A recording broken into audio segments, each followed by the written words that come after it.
গণতদন্ত commission করেন কারা কারা সেদিন দায়িত্ব পালন করেছেন। ৭,৫০০ আইন শৃঙ্খলা বাহিনীর সদস্য, পুলিশ, র্যাব, আর্ম ফোর্সেস, এজেন্সির লোকজন কাজ করেছে এবং প্রত্যেকটা ফোর্সের মেম্বারদের লগবুক আছে কারা সেদিন ডিউটি করেছেন। আপনি সেগুলো কল করেন, কমান্ডিং অফিসারদেরকে ডাকেন, কারা কারা দেশে আছে, কারা কারা এখনো পালায় নাই। আমার নিঃসন্দেহে দেখবেন বর্তমান সরকারের ও কাপড়ের নিচে অনেক পলাতক গণহত্যার আসামিদেরকে খুঁজে পাওয়া যাবে। অতএব বিচার করতেই হবে জাতির, ফর ন্যাশনাল পস্টারিটি। ইনসাফ এমন একটা লড়াই, যদি আমরা বারবার এইটাকে ডিসপেন্স করতে ব্যর্থ হই তাহলে যেটা করবে প্রত্যেকটা জুলুম আর একটা জুলুমের জন্ম দিয়ে যাবে, আর একটা লড়াইকে আপনাদেরকে মোকাবেলা করতে হবে। আল্লাহ রাব্বুল আলামিন বান্দাকে পরীক্ষা করেন, বিপদ আপদে ফেলেন এবং কখনো কখনো তার জীবনটা পর্যন্ত নিয়ে যান জান্নাতের বিনিময়ে। আপনারা যারা ওলামায়ে কেরাম আপনারা জানেন যে আল্লাহ তো আমাদের জীবনটা তো কিনে নিয়েছেন না, জান্নাতের বিনিময়ে কিনে নিয়েছেন। এই জন্য 13 সালের 5ই মের এই বাংলাদেশ, স্বাধীন বাংলাদেশের ইতিহাসের জঘন্যতম গণহত্যা যারা ঘটিয়েছেন তারা 24 সালের 5ই আগস্টের সাথে তারিখ কিন্তু ঠিক আছে, মিল আছে, মিলায়া দেখতেছেন না এখন যে কাদেরকে নাই করে দিতে চেয়েছিলাম আর কারা আসলে নাই হয়ে গেছে।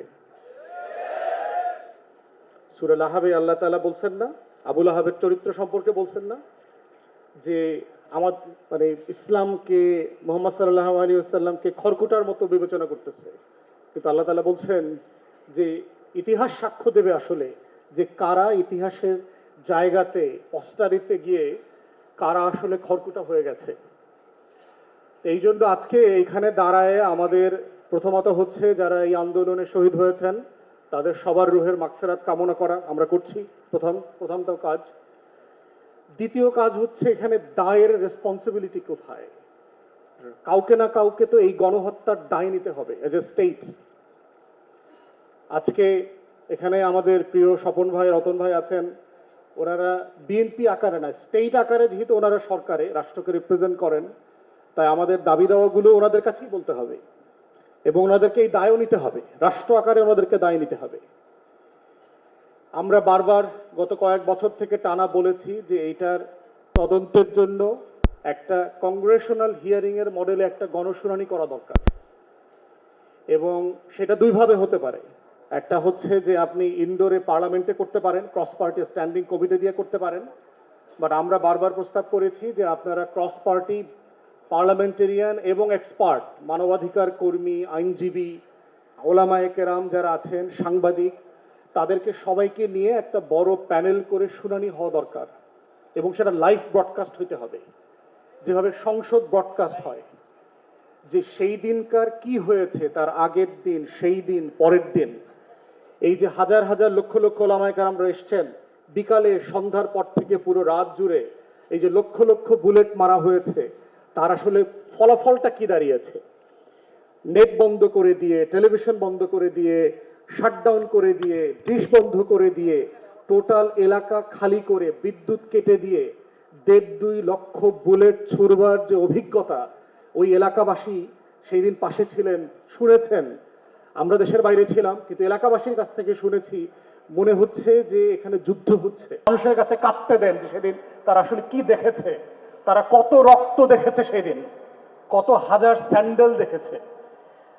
ডাস্টবিন ক্লিন করে সিটি কর্পোরেশন একজনের কর্মকর্তা আমাকে বলেছে, আমার জীবনে আমি এত রক্ত যেমন দেখি নাই, এত স্যান্ডেলও দেখি নাই।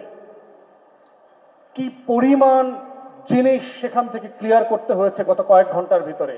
আমাদের সিটি কর্পোরেশনগুলো যদি প্রত্যেক দিন এত প্রফেশনাল হইতো ময়লা আবর্জনা পরিষ্কার করতে, তাহলে Dhaka should have been the finest cleanest city in the world. সেই আবর্জনা পরিষ্কার করবার দায় রাষ্ট্র সিটি কর্পোরেশন নেয় না, কিন্তু শহীদদের রক্ত পরিষ্কার করবার দায় অল্প কয়েকটা ঘন্টার মধ্যে তারা নিয়েছে। এবং যারা করেছেন সিটি কর্পোরেশনের সেই কর্মকর্তারা সোনার বাংলায় এখনো আছেন। গণতদন্ত কমিশন করেন কারা কারা সেদিন দায়িত্ব পালন করেছেন। ৭,৫০০ আইন শৃঙ্খলা বাহিনীর সদস্য, পুলিশ, র্যাব, আর্ম ফোর্সেস, এজেন্সির লোকজন কাজ করেছে এবং প্রত্যেকটা ফোর্সের মেম্বারদের লগ বুক আছে, কারা সেদিন ডিউটি করেছেন আপনি সেগুলো কল করেন, কমান্ডিং অফিসারদেরকে ডাকেন, কারা কারা দেশে আছে, কারা কারা এখনো পালায় নাই। আমার নিঃসন্দেহে দেখবেন বর্তমান সরকারেরও কাপড়ের নিচে অনেক পলাতক গণহত্যার আসামিদেরকে খুঁজে পাওয়া যাবে। অতএব বিচার করতেই হবে জাতির, ফর ন্যাশনাল পস্টারিটি। ইনসাফ এমন একটা লড়াই, যদি আমরা বারবার এইটাকে ডিসপেন্স করতে ব্যর্থ হই, তাহলে যেটা করবে প্রত্যেকটা জুলুম আর একটা জুলুমের জন্ম দিয়ে যাবে, আর একটা লড়াইকে আপনাদেরকে মোকাবেলা করতে হবে। পিলখানা গণহত্যা হয়েছে, বাংলাদেশ রাষ্ট্র, সিভিল সোসাইটি, সাংবাদিক, বুদ্ধিজীবী, বস্তির বুদ্ধিজীবীগুলা কেউ সেদিন কথা বলে নাই, মুখ খোলে নাই বলেই 17 বছর ধরে বিরোধী দলের নেতা কর্মীদের উপরে দিনের পর দিন, মাসের পর মাস গণহত্যা হয়েছে। বাংলাদেশের সিভিল সোসাইটি প্রতিবাদ করে নাই, বাংলাদেশের গণমাধ্যম তার জাতীয় দায়িত্ব পালন করে নাই, তারা দালালি করেছে। সিম্পলি সরকার, আওয়ামী সরকার এবং ভারতের দালালি করেছে, সত্যের দালালি করে নাই, রাষ্ট্রের পক্ষে দাঁড়ায় নাই, শহীদের পক্ষে, জনগণের পক্ষে দাঁড়ায় নাই। এবং সেই গণহত্যা বিচার করতে পারি নাই বলেই আমরা দেখেছি কিভাবে গুম করে হাজার হাজার বাংলাদেশের নাগরিকদেরকে নাই করে দেওয়া হয়েছে। 17টা বছর শুধু গুম করা হয় নাই, হত্যা করা হয় নাই, লাশটা পর্যন্ত মেমোরি, স্মৃতি আকারে শেষ করে দেওয়া হয়েছে।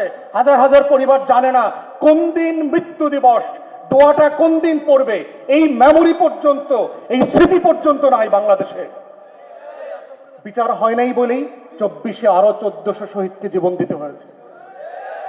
অতএব এই বাস্তবতায় বিজেপির রাজনীতি যেহেতু সীমান্তে চলে আসছে, এটার ডাইভার্স কনসিকুয়েন্স আছে আমাদের রাষ্ট্রে, ফরেন পলিসি কনসিকুয়েন্স আছে, ক্রস বর্ডার টেরোরিজম ক্রিয়েট করা হবে। কয়দিন পরে দেখবেন দাড়িওয়ালা, টুপিওয়ালা, নামধারী লোকদেরকে জঙ্গি নাটক মঞ্চস্থ করবার চেষ্টা করা হয়েছে না গত কয়েকদিন আগে?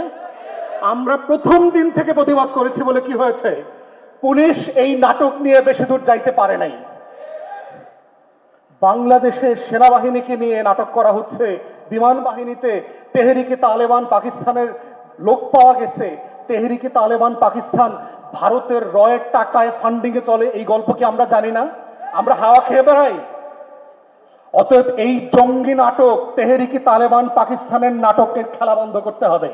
যেই নাটক ফ্লপ করছে, যেই নাটক সিনেমা হলে গিয়ে কেউ দেখে নাই গত 17 বছর, সেই নাটক আগামী দিনে মঞ্চস্থ করে আপনার শেয়ার বাজারে কোনো দর পতন ঠেকাইতে পারবেন না।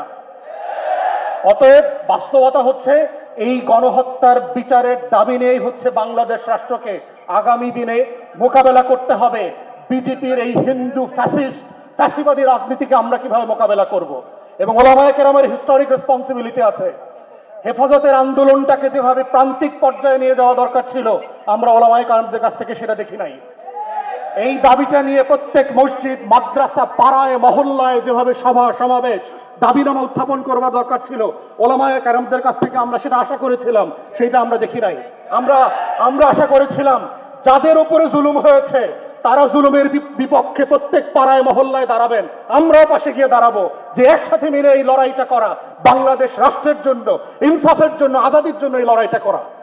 এবং ওলামায়ে কেরামকে আগামী দিনেও সাবধান থাকতে হবে, আপনাদেরকে যেন বিজেপির এই গেরুয়াময় সীমান্তে, আমার প্রত্যেক সীমান্তে এখন বিজেপি আক্রমণ করে বসছে, এই জায়গার রাজনীতি আগামী ওলামায়ে কেরামদেরকে কোনো ফাঁদে যেন না ফেলে, সেই নাটক থেকে আমাদেরকে বাঁচার জন্য এখন থেকে প্রস্তুত হতে হবে।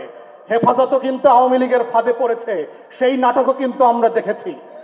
অতএব আমরা চাই ইনসাফের পক্ষের ওলামায়ে কেরামরা, আজাদির পক্ষের ওলামায়ে কেরামরা দ্বীনের ঝান্ডাকে মজবুত করে ধরবেন, মুখলেসের সাথে, ইখলাসের সাথে, কোনো ধান্দা ফান্দা থাকতে পারবে না এর ভিতরে।